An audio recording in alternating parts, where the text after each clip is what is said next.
John Milton ad Patrem, Episode 6. Nos etiam patrium tunc cum repetemus Olympum, aeternae quemorae sta bunt immobilis aevi.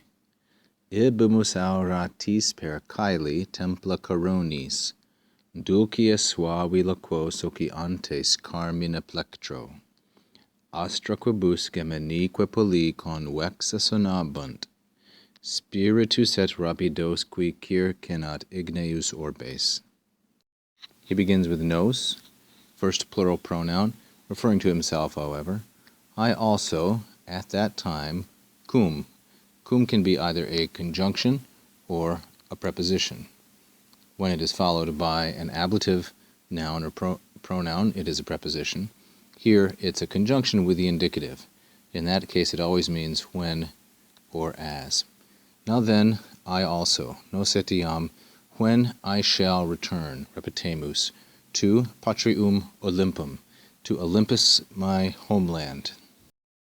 And que, we have to pick up the cum again, and when the everlasting times, delays, aeternae morae, shall stand firm, and these are the morae immobilis aevi. Immobilis aevi is in the neuter singular genitive. So the delays or the times of an unmoved age, when that happens, ibimus. Here is our main verb, first plural, future indicative active. We shall go, meaning first singular. We shall go, we shall travel, per templa, through the temples of heaven, auratis coronis, with golden crowns. So auratis coronis is feminine plural and ablative, because the noun corona is a first declension feminine here in the ablative, and this is an ablative of description, I would take it.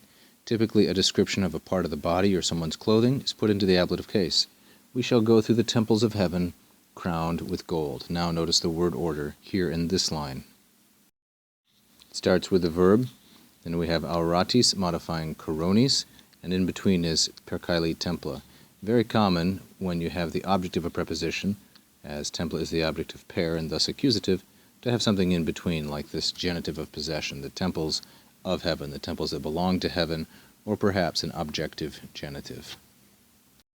And as we shall go through heaven, ibimus per caeli templa, we shall be sociantes.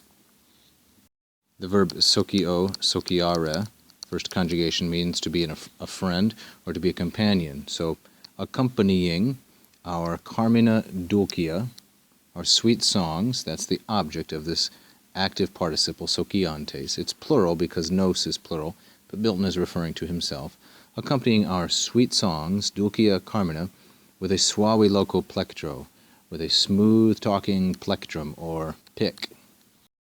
And these are carmina, songs, by which, quibus is neuter plural, ablative, with carmina as its antecedent, by which the astra convexa, the turned-up stars, the convex stars, you might say, shaped like bowls, and the twin poles, they shall resound, sonabunt. So as he goes strumming and singing his poetry through the temples of heaven, he's going to make the stars and the twin poles clang and resound.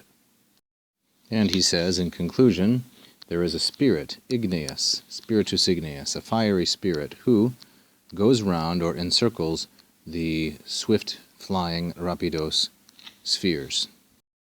Milton wrote this to his father ad Patrem because he thinks his dad rocks, thus the plectrum. All Latin dads rock.